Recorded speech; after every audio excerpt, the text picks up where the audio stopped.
Tanggung jawab adalah ciri manusia beradab. Manusia merasa bertanggung jawab karena ia menyadari akibat baik atau buruk perbuatannya itu, dan menyadari pula bahwa pihak lain memerlukan pengabdian atau pengorbanannya. Tiap anggota keluarga wajib bertanggung jawab kepada keluarga. Tanggung jawab ini menyangkut nama baik keluarga, tetapi tanggung jawab juga merupakan kesejahteraan, keselamatan, dan kehidupan dunia dan akhirat. Ayat Al-Quran tentang tanggung jawab manusia terhadap keluarga dan masyarakat adalah sebagai berikut. Yang pertama, dalam Al-Quran surat Hud ayat 117-119 yang artinya, dan Tuhanmu sekali-kali tidak akan membinasakan negeri-negeri secara zalim, sedang penduduknya orang-orang yang berbuat kebaikan. Jikalau Tuhanmu menghendaki, tentu Dia menjadikan manusia umat yang satu, tetapi mereka senantiasa berselisih pendapat, kecuali orang-orang yang diberi rahmat oleh Tuhanmu, dan untuk itulah Allah menciptakan mereka. Kalimat Tuhanmu, keputusannya telah ditetapkan. Sesungguhnya Aku akan memenuhi neraka jahanam dengan jin dan manusia yang durhaka. Ayat ini menginformasikan bahwa kalau dalam suatu negeri masih ada orang-orang yang baik, maka Allah tidaklah akan membinasakan negeri itu dengan aniaya, dan tidak ada sebab. Azab turun disebabkan perbuatan zalim manusia, maka berbuat baiklah untuk menghindarinya. Kezaliman terjadi bila seseorang mengambil hak orang lain, baik karena ia butuh atau karena ia jahat. Allah Maha Kaya, tidak membutuhkan sesuatu, tidak ada sesuatu yang ada pada manusia atau alam raya yang dibutuhkan Allah. Bahkan semua adalah miliknya karena Allah lah yang menganugerahkannya. Selanjutnya dalam Al-Quran surat Al-An'am ayat 70 yang artinya, dan tinggalkanlah orang-orang yang menjadikan agama mereka sebagai main-main dan sendau gurau, dan mereka telah ditipu oleh kehidupan dunia.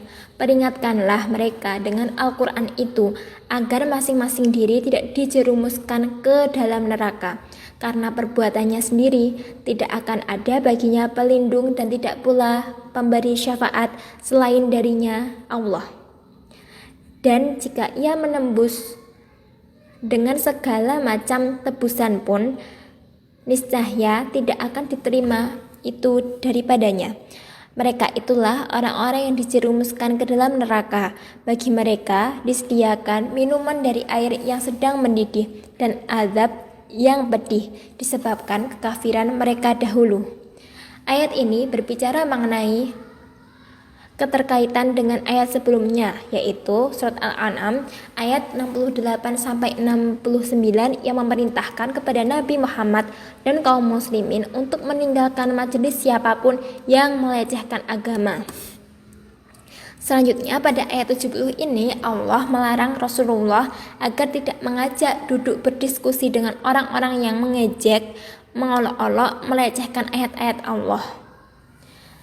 Yang ketiga, pada Al-Quran surat Toha ayat 132 yang artinya, dan perintahkanlah kepada keluargamu mendirikan sholat dan bersabarlah kamu dalam mengerjakannya.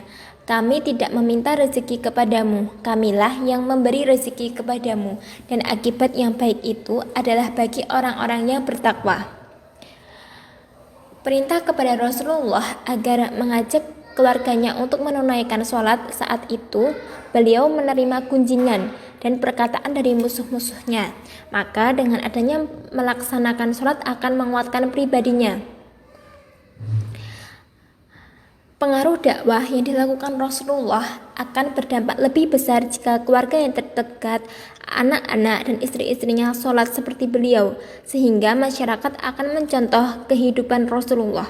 Pondasi iman inilah yang ditanamkan kuat oleh beliau kepada keluarganya, yang kemudian memberi pengaruh besar bagi kesuksesan beliau mendakwahkan risalah Islam. Pentingnya bersabar dalam mengerjakan sholat, tidak boleh bosan, tidak boleh berhenti, dan segera mengerjakannya jika datang waktunya. Sholat tidaklah membawa keuntungan materi. Sholat tidaklah akan segera tampak hasilnya oleh mata. Sholat adalah urusan ketentraman jiwa dan sekaligus merupakan doa.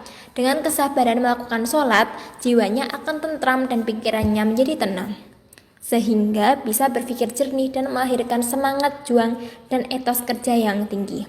Begitulah sekilas tentang tanggung jawab dalam Al-Quran. Mari kita praktekkan apa yang ada dalam kandungan Al-Quran tersebut.